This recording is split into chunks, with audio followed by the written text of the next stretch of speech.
Hello and welcome. I'm your host, Elizibar. We are going to talk about this book. It was a Kickstarter. Maybe it was an Indiegogo. I forget now. It doesn't really matter. It was a crowdfunding book. Fun it. I swear I can speak. It was a crowd-funded book. There we go. Mastery of English language achieved. Hip hip, cheerio, and all that. That's a joke because they're British in the book. Right then, tally-ho. We start in media res with him knocking off the Hope Diamond. It's a great, very classic kind of action sequence. If you've ever read like a Spider-Man comic, you know exactly what's going on here. It's multiple different pieces of time, all in the same panel. And it's fun. It's a great way to start the story because it's boom, you're there. Really, I snapped my finger and everything. That's how there you are. That's how there we are. The art in this book by Jackie Lewis. I don't remember if this is the same artist and the same colorist as the first book. Maybe I should have went and dug those out and taken a look, but oh well. It is what it is. It's a very cool book. You know, I only backed this at like the Give Me the Book edition or whatever it was called, so my name's not listed here. But this is one book I would be very proud to have my name on. I just don't have the kind of money to throw around like that. Anyway, we've like kind of meta talked. The art's very stylized. It kind of reminds me of Kelsey Shannon a little bit in the line work, how expressive it is. It is super expressive. I like this two-page spread right here because it kind of covers the two things that are really great here. So, thing number one, the facial expressions. So, Wolverton here, he's casing the Hope Diamond. This is somebody from his past. She's kind of interested in, being a little sneaky thiefy.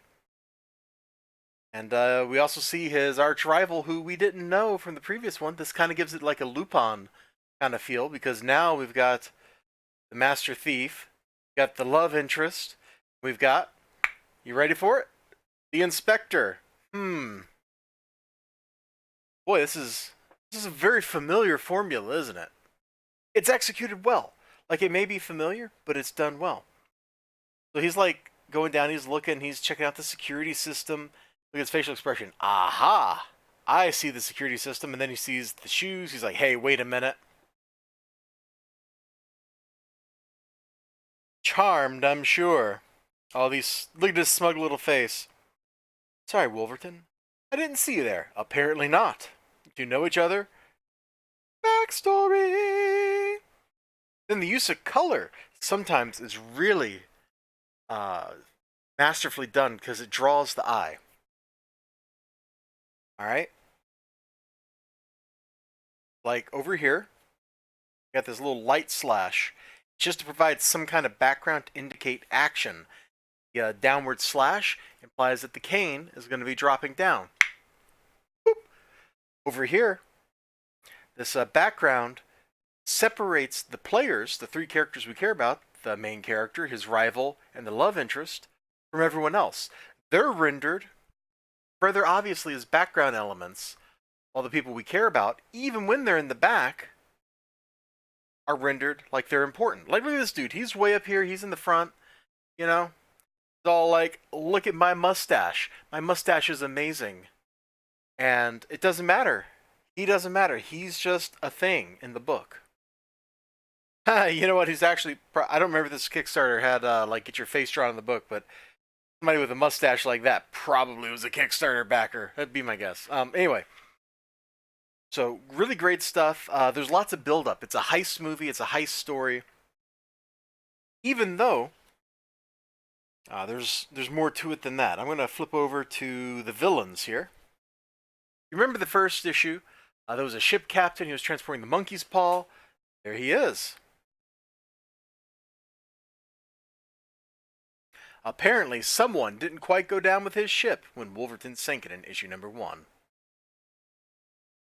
We have this very fine fellow right here, look at him, looking good, but within, let's see, 1, 2, 3 panels of him showing up, he's established just how bad a bad guy he is. If you want people to understand just how bad a villain is, huh. You ready? You ready to see it? I mean, he's not just like doing that. He's not just doing that. It's worse.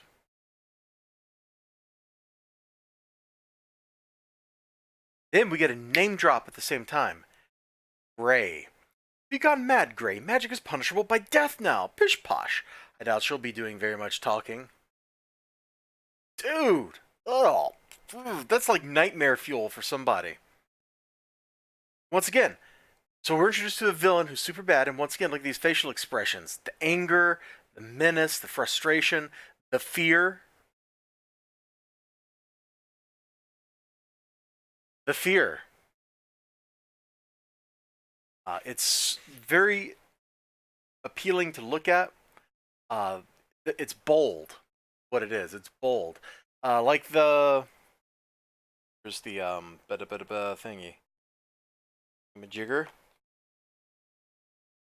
Reminiscent of movie greats like Errol Flynn, our droll hero is a thief, and what a thief, da-da-da-da-da. Yeah.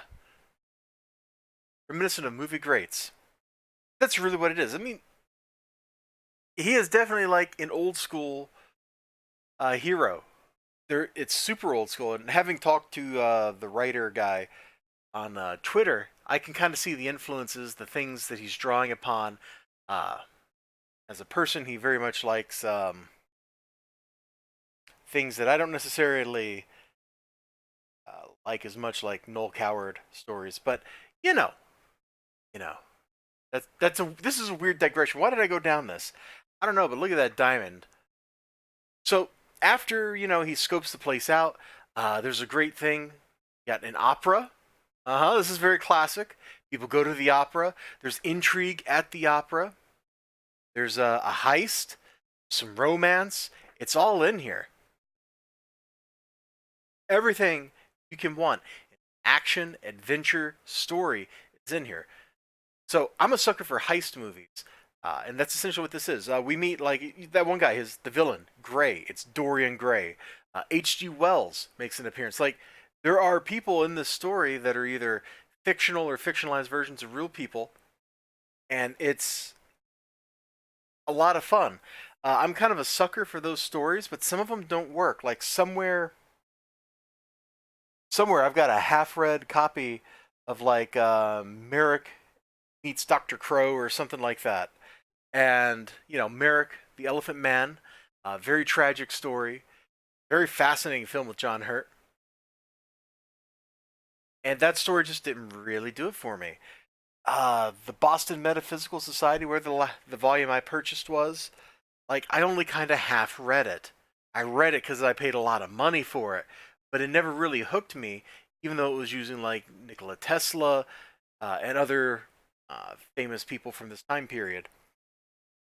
On the other hand, you have Feast or Famine, which featured alternate world versions of Tesla, and I forget who his partner in crime was, but anyway, it was like two actual people, slightly fictionalized, so it was Tesca instead of Tesla.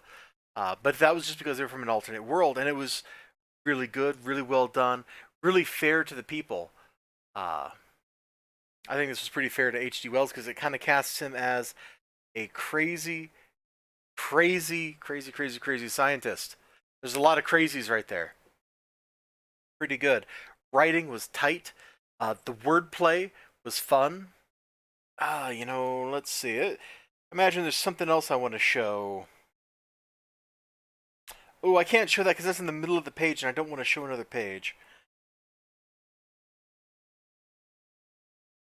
Let's see. Yeah, I'm just kind of like flipping through the book. You're like, you were just looking at nothing. Yeah, it's true. You're looking at nothing. It happens. It happens sometimes.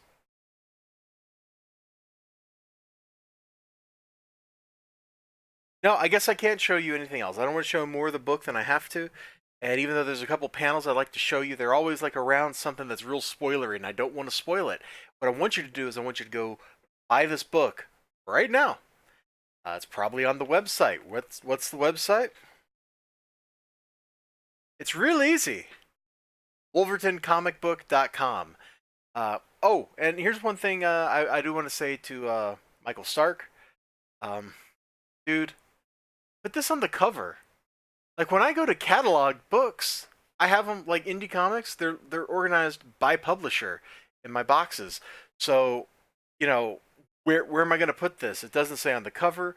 Once I bag it, I'd have to take it out of the bag, and there's always a risk of damaging something when you take it out of the bag. Just, you know, like right here above the logo, Burnt Biscuit Books presents. Oh, done. It doesn't even have to be large. It just has to be enough that I can see it. Burnt Biscuit Books. The BBC. Is that intentional? That's got to be intentional.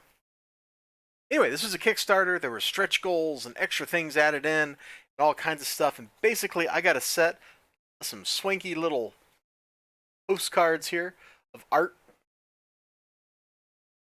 from the series. It's great stuff. This is one of his little calling cards, I think. It looks pretty awesome because his name when he's stealing stuff is the Black Cat. That's just a nice piece of swag right there. Dr. Yolo Swagatron III, right there representing. And here's a little blow up of a panel, him fencing. It doesn't look as good blown up, I don't think. You can see, I don't know if it's is that zipatoned inside the book?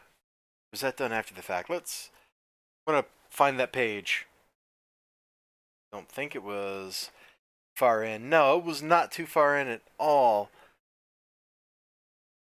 It is zipatoned like that in the book. Yeah, I didn't show you what was in the book because I didn't want to show you the whole page. I want you to go buy this book right now. Just stop what you're doing. If you like action, if you like adventure, if you like fun, if you like heists, if you like intrigue, if you like Lupin the Third, get Wolverton now. Just stop what you're doing, go to the website, and buy the book. I'll see you next time. You have a great day. Remember to like, comment, subscribe. Until then, bye-bye.